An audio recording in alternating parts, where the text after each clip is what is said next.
This video is sponsored by BetterHelp, more about them later. Alright, be honest. Have you ever had this? So you're mindlessly scrolling on your phone through Instagram, websites, emails, or Facebook if you're a boomer, and you stumble upon an ad for a plugin or gear or whatever stating, now Black Friday, Cyber Monday sale, or November sale, 50% off, or buy now, save 73%, or even the world's best mic locker for $149, 60% off. I actually bought that one. And before you know it, you're at the checkout section, perhaps swiftly hesitating to press that pay button after you're logged into your PayPal account, and then the thoughts of, F it, it's only X amount, or I deserve it, are pulling you into pressing buy. You install the plugin, do your iLog stuff or whatever protection the plugin needs, and chances are you try out the plugin briefly, perhaps a few mixed projects or playing through it, and never use it again. That's a waste of money. And before we go on, yes, you may fully call me a hypocrite, because on this channel I've been promoting plugins and been paid to do so and promoting gear, etc. But do note the following. And I know I'm on slippery hypocrisy ice here, but never have I ever not given my honest opinion about a product. So now that's out of the way, back to the buying stuff. When you bought the thing, was it worth it? Is it adding value to your creative journey, for an example? And yes, I myself with a buddy of mine, we have a website where we also sell products. But to be fully honest here, I'd rather have someone buy the product and actually use it on their creative endeavor than not use it at all. So I want to show you how much money I've spent on plugins and then give you 3 tips that have helped me to spend less money on things I won't use, so I have more money for the things that actually matter. So let me show you how much money I've spent on plugins. I feel ashamed. Here we go. So what I did is I made a spreadsheet with everything that I bought. I went into my email, tried to find every single order confirmation of plugins and sample libraries I bought. I checked my PayPal account, I checked my bank account, and if I bought a plugin with dollars, I converted it with the exchange rate of the date that I bought the plugin. So here's the full plugin list. Most money spent to a single company is Slate Digital with the Slate All Access bundle. I've been doing that for 6 years. I still use it, to be honest.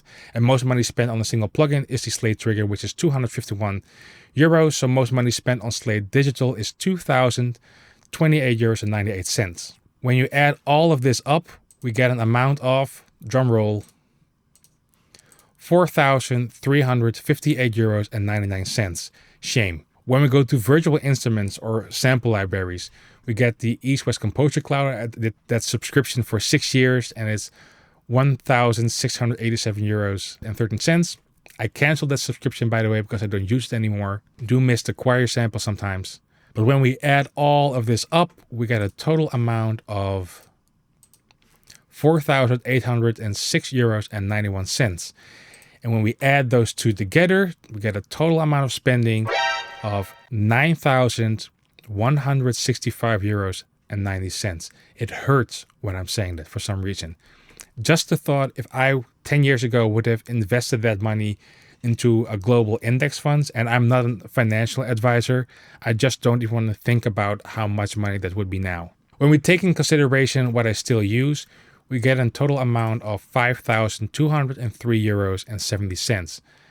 You can pause the video here, but this is all the stuff I actually still use. Difference between the total and still use is 3,962 euros and 19 cents. Shame, shame, shame. And while we're talking about shame, let's talk about mental health. This video is sponsored by BetterHelp.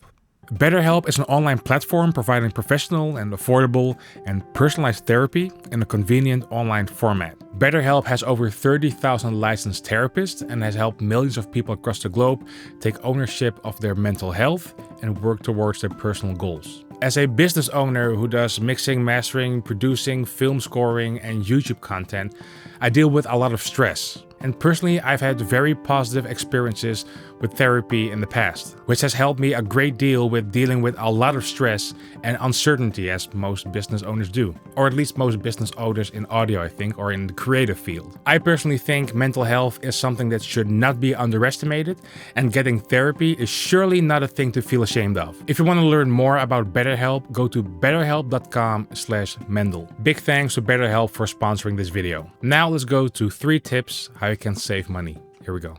Number 1. Ask yourself the question, is this adding value to my life? Or to be a bit less philosophical, Does this product solve a problem for me? When we take amp sims for an example, and there are a gazillion amp sims out there, before you buy it, just ask yourself the question, is this adding something to my arsenal? And also be very honest with yourself.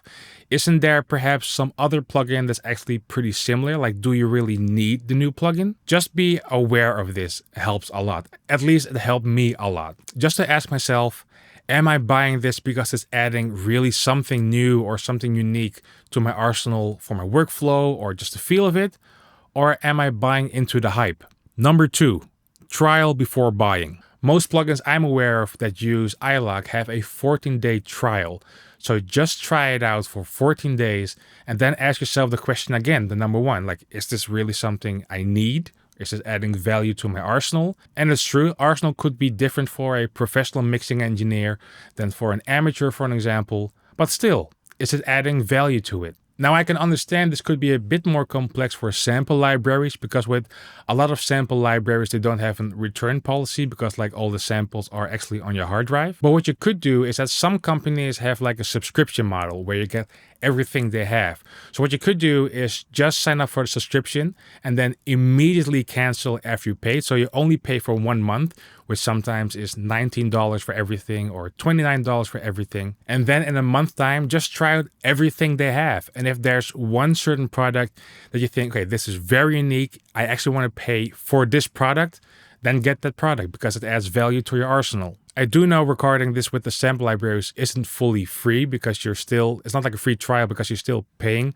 for it. I'd rather pay a small fee sort of and try everything that's in store and then find the thing that I'm actually going to use in my arsenal and use it for my creative journey. I love saying creative journey.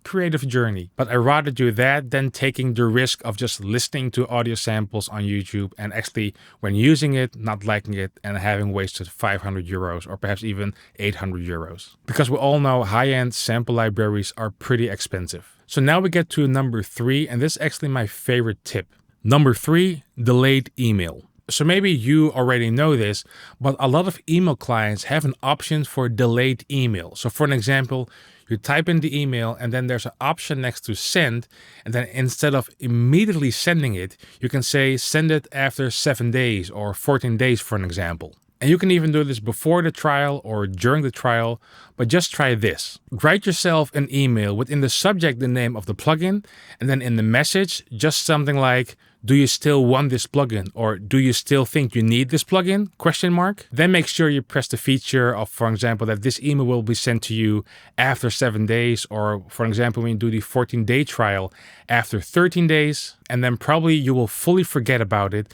And that day you will receive an email from yourself. It's just very funny to read. I think it's actually funny. Do you still want this product, plugin, or whatever? And you'll probably be surprised on how many emails you will answer the question to yourself by saying no. And the thing is, you don't even have to limit yourself with this with only plugins. You can do this, for example, with t-shirts you want to buy, which are on sale for a month. Just write an email to yourself, and then you ask yourself the question from the past or from the future. Either way, and you read it. Well, phones are actually like this, right? And then you think, oh, I actually don't need it. This last tip has really reduced my impulse buying. So, moral of the story is, I'm not telling you to stop buying plugins or gear or whatever. All I'm saying is the following. Think twice before you buy.